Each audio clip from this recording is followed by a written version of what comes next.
Hi guys! Kumusta kayong lahat? Samahan niyo muna ako magninang for today's video. Sa totoo lang, isa na ako sa ninang ng bayan. Charis. Hindi ko na rin kasi talaga mabilang kung ilan na yung inaanak ko at inaanak namin ng aking asawa dahil madami-dami na rin talaga. Sabi kasi nila, bawal daw tumanggi pero siguro pwede namang magtago. Charot. Alas 10 pa naman yung simula ng binyag sa simbahan pero maaga kong gumaya. Simple at komportable nga lang yung napili kong susuotin dahil nga medyo malayo daw yung reception. Syempre guys, kung nagustuhan yung OOTD ko mula ulo hanggang paay, lalagay ko na lang yung mga link sa comment section. Sling bag nga lang yung napili kong dalahin kasi konti lang naman yung dadalhin ko. Cellphone, napkin, tapos maliit na wipes. At syempre yung ampaw na lalagyan natin na ibibigay natin sa bago nating inaanak na naman. Agoy! Maliit na wallet, lip tint, alcohol at saka maliit na cologne. Yung maliit na wipes guys, ilalagay ko na lang yung link sa comment section. Hetong sling bag ko guys, hindi ko sure kung nag-restock na sila. Madalas kasi sold out yan. Basta ilalagay ko na lang yung link sa comment section. Check nyo na lang guys ha. Maiiwan nga si Kuya Cypher namin at saka si Samira ang magbabantay yung ate ko kasi malayo yung reception. At hetong ang aking final look. Aba, naka-make up. Charot. Hindi na nga ako sanay guys na may kolorete yung mukha ko kasi minsan na lang talaga pag may event na lang or may invite ako. Pati nga pagkikilay ay kinakatamaran ko na din. Hindi kagaya dati na kahit nandito lang ako sa bahay, Diyos mio, naka-liquid eyeliner ako, nakakilay ako, ganun. Ngayon kaya akong pumunta ng palengke at sa SM kahit walang kilay. So heto guys, na-miss nyo ba tong matarik na hagdan? Malayo pa nga lang ako, natanawan ko na ang aking kumari na aking kakambal. So ayan, masanay na kayo guys. Napakadami naming gamit na parehong-pareho talaga. Bali sa Novaliches Bayan na nga kami sasakay ng jeep papuntang Bagong Silang. Huminto nga kami saglit para hintayin yung isang kaibigan namin na magiging kumari ko na din. Habang hinihintay ko nga siya, napaka-fresh ng mga prutas na nakapaligid sa amin. Hindi naman na kami nagtagal maghintay at dumating na rin siya. Ang pangatlong kakambal. Charot. Hindi nga ulit nakasama yung isang kaibigan namin kaya tatlo lang kami ulit. O diba, hindi naman halatang nag-usap-usap kami sa magiging OOTD namin ngayon. Buti na nga lang nasanay na din na vloggeries ang kanilang kumari dahil laging naka-video bawat kilos nila. Nakapagmarites pa nga kami ng konti dahil nga kami lang yung unang sumakay sa jeep, hindi pa puno. Dito nga kami bumaba dito sa may gasolinahan ng Roden. Hindi ko nga sure kung dito kami nawala nung nakaraan. May vlog kasi ako na nawala kami ng asawa ko dito sa Bagong Silang at kung saan-saan kami sumuot na kanto. Diyos mio. Sa loob, halos ng 11 years na pagkukumari namin ng kumari ko. Ngayon pa nga lang ako makakapunta sa kanilang bahay.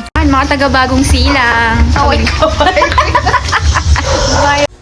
At sa wakas nga ay makakarating din ako sa bahay nila Mars. Si Mars kasi ay nangungupahan siya sa Novaliches pero yung family niya ay taga dito sa Bagong Silang. Naglakad na nga lang kami papunta sa bahay nila at malapit lang naman. At ayan, pagkadating na namin ay binuhat na agad ang cute na pamangkin niya. Dahil nga napaaga yung dating namin, nagpahinga muna kami ng konti bago pumuntang simbahan. Tumambay nga muna kami ng konti at nakipagtsikahan kami ng konti sa kanyang mama. Malamig-lamig nga dito sa kanila kasi maraming puno. Meron nga rin palang sari-sari store yung mama ni Mars. Hindi na nga rin kami masyadong nagtagal at pumunta na kami sa simbahan. Hindi naman ganun kalayo kasi saglit lang naman kaming sumakay ng tricycle. Dito ngayon sa simbahan ng Amuling Pagkabuhay. Napansin ko nga nakakaiba yung design ng simbahan nila dito. Kung sa amin yung pangalan ng simbahan doon ay Ina ng Buhay, dito naman ay Ang Muling Pagkabuhay. Pagpasok nga namin sa loob ng simbahan ay wala pa masyadong tao. Napakaluwag pala ng simbahan na to at maaliwalas, napakasimple lang. Wala nga masyadong nakasabit at mga nakadisplay pero mas okay sa paningin ko. Oh, diba? Oh. Baka magkakapera ako mamaya. Sa pula. O diba, habang nakikinig nga kami sa nagbibilin sa amin kung anong gagawin namin mamaya habang ginaganap yung binyag, na-jackpotan pa talaga si Mars Carmina. Diyos mio, Marima. Hindi nga gaanong maraming nagpabinyag nung araw na yan. Dahil nga sa dami na ng inaanak ko kahit nakapikit ata ako, alam ko na yung gagawin. Charot. Pagkatapos nga ang binyag ay nagkaayaan agad. Medyo malayo-layo kasi talaga yung reception at sa Bulacan pa. Magkukontrata nga lang ng tricycle para makapunta doon. Siguradong mauubos ang handa nila dahil sa mga oras na yan ay malapit na atang mag alas 12. Syempre, for the video ang first on, feel na feel yarn. Bumili nga muna ng cake ang tita Ninang bago kami dumiretso sa reception na. Hindi naman kami na-inform na papunta palang Encantadia ito. Char. Yung nadadaanan kasi namin ay parang papunta ng probinsya at naalog talaga ang mga person at hindi kagandahan yung kalsada.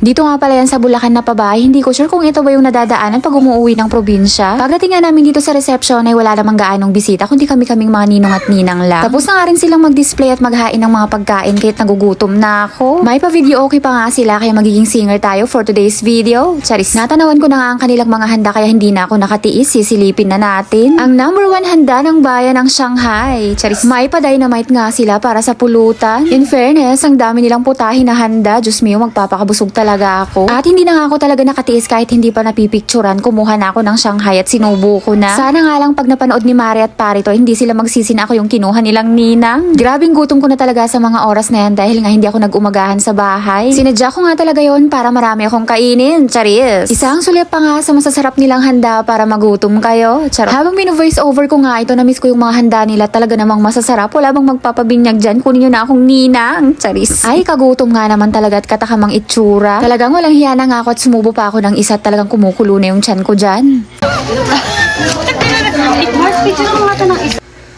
May mga bakante pa ang bahay dito pero pinapaupahan lang. Parang binili lang ng may-ari tapos papaupahan niya lang, hindi niya titirahan. Yun lang muna guys for today's video at sana nakarating kayo hanggang dito sa dulo. At kung nagustuhan niyo tong video na to ay pa-like and share naman, pa-follow na din. Yun na guys for today's video. Yan mat. Bye-bye. Isa ka din ba sa naghahanap ng authorized distributor ng I Am Amazing Pure Organic Barley? Or naghahanap ka ng mabibilhan online kaso nga lang nag-aalangan ka kasi baka makabili ka ng fake? Good news guys, dahil isa akong authorized distributor ng IM. Pwede nyo pong hingiin ang picture ng aking ID through Messenger para ma-scan ninyo at makasiguradong legit. Sa mga hindi po nakakaalam, sila po ang Board of Directors, founder at owner ng IM Worldwide. Nationwide at international po ang ating shipment. Ako po mismo ang magpapack at magpapaship para makarating sa inyo ang authentic na Amazing Pure Organic Barley. Para po sa gustong mag-avail at magpa-member, i-direct message nyo lang po ako sa aking personal account. Available din po si IM Amazing Pure Organic Barley at iba pang product ni IM Worldwide sa aking TikTok shop at sa aking shop sa Shopee. Ilalagay ko po ang mga links sa comment section maging ang aking personal account.